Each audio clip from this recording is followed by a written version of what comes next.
ایک شخص ہے وہ حرم میں امام رضا میں آتا ہے، آج سے 30 سال پرانا واقعہ ہے۔ حرم امام رضا میں آتا ہے، اور کیوں آتا ہے؟ اس لیے کہ وہ بینک کرپٹ ہو گیا تھا، بزنس مین تھا، تہران میں ہوتا تھا، وہ بینک کرپٹ ہو گیا، اس کا سارا کاروبار ختم ہو گیا، اس کے قرضے اس پہ اتنے آ گئے، صبح شام قرض خواہ جو ہے وہ دروازے پہ، اس پہ کیس، وہ مشکل میں آ گیا۔ اس نے اپنی بیوی سے کہا کہ کچھ پیسے جوڑو، میں امام کے پاس جاتا ہوں، مشہد جاتا ہوں، وہاں سے میں مدد مانگوں گا، شاید امام کوئی میری مدد کر دے، ہماری یہ مشکل شاید آسان ہو جائے۔ اس کے اپنے پاس تو کوئی پیسہ رہا نہیں تھا، بیوی نے کچھ پیسے جوڑے، اس کو کرایہ کر کے دیا، اور وہ ان پیسوں کو جیب میں ڈال کے مشہد پہنچ گیا، زری کے سامنے گیا۔ خدا ہم سب کو یہ زیارت نصیب فرمائے۔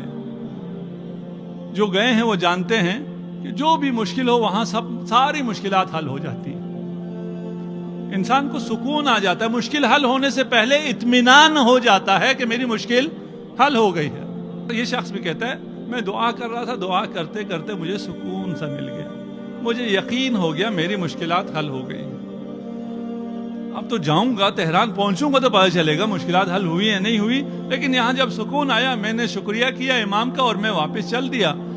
اگر آپ گئے ہوں تو آپ جوتے رکھتے ہیں، کفشداری ہے، اس کو ایک ٹوکن سا دیتا ہے، اس نے جیب میں ہاتھ ڈالا ٹوکن نکالنے کے لیے، دیکھا جیب کٹ گئی، ٹوکن بھی نہیں ہے، وہ جو تھوڑے سے پیسے تھے واپسی کا کرایہ تھا، دوپہر کا کھانا تھا، وہ بھی جیب سے چلا گیا۔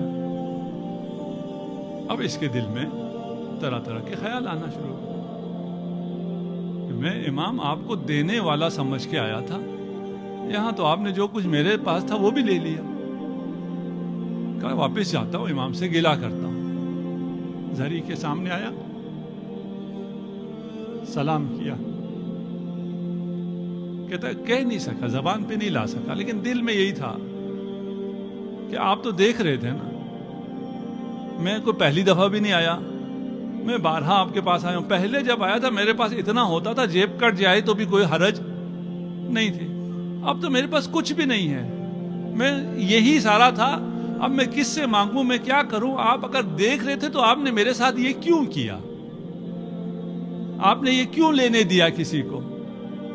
خیر وہاں سے آخری سلام کر کے کہتا ہے میں واپس چلا، کچھ کر تو سکتا نہیں تھا، مانگ بھی نہیں سکتا تھا، دل میں آیا نہ مانگوں کیا کروں، حرم پہ میں مانگ لیتا ہوں، خود تاجر تھا، اچھا خاصا تھا، آتا تھے، ہم کہتے تھے یہ بھیک مانگ رہے ہیں، پروفیشنل ہیں، جس سے بھی میں کہوں گا وہ یہی کہے گا۔ اس نے اس سے کہنے کی کوشش کی، اس سے کہنے کی کوشش کی، اس سے کہا نہیں گیا۔ اس نے جیب میں ہاتھ ڈالا تو ایک سکہ اس کو ملا۔ اگر آپ 30 سال پہلے کی بات کروں، موبائل نہیں ہے اس زمانے میں، وہ سکے کا ٹیلی فون ہوتا تھا، سکہ ڈال کے فون کرو۔ اس کے ذہن میں ایک خیال آ گیا کہ ایک سکہ ملا ہے، اسے میں ڈالتا ہوں بوتھ میں جا کر، ایک نمبر رینڈم ملا دیتا ہوں مشہد کا، وہ سامنے تو نہیں ہوگا نا، کم از کم شرم تو نہیں آئے گی، سامنے لوگوں سے مانگتے ہوئے شرم آ رہی ہے، اس سے میں مانگ لوں گا، اس کو کہوں گا کہ میں یہ اس حالت میں آ گیا ہوں، اگر کر سکتے ہو تو مجھے دوپہر کھانا چاہیے، واپسی کا ٹکٹ چاہیے۔ اس نے فون کیا، کسی نے اٹھایا، ہیلو السلام علیکم، وعلیکم السلام، یہ میرا معاملہ ہے اور یہ میری مجبوری ہے، آپ میری مدد کر سکتے ہیں؟ اس نے پوچھا آپ کہاں سے بول رہے ہیں، کہاں ہیں؟ کہا میں فلکہ آپ پر ہوں اور یہ ٹیلی فون بوتھ ہے، اس سے میں فون کر رہا ہوں۔ کہا وہی رہنا، میں آ رہا ہوں۔ یہ خوش ہو گیا، چلے پہلی ہی کال پہ ایک سے زیادہ تو کال کر نہیں سکتا تھا، ایک ہی چانس تھا، ایک ہی سکہ تھا، اس پہ جواب مل گیا۔ اور اس نے کہا کہ میں آتا ہوں، 10 منٹ گزرے، 15 منٹ گزرے، کوئی نہیں آیا۔ تھوڑا سا پھر مایوس ہو گیا کہ فون پہ اس نے تفصیل سے منع کرنے کے بجائے یہی کہا ہوگا میں آتا ہوں، انتظار کرو، نہیں آئے گا تو میں کیا کر لوں گا۔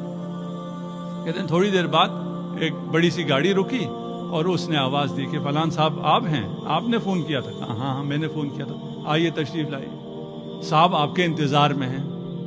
اور میں کہا اچھا یہ جو آیا ہے یہ ڈرائیور ہے، وہ تو جانتا نہیں ہے کون ہے، یہ کوئی ڈرائیور آیا ہے، چلیں کوئی اچھی پارٹی کو فون لگ گیا، کرایہ تو دے ہی دے گا، یہ کھانا بھی اچھا کھلا دے گا۔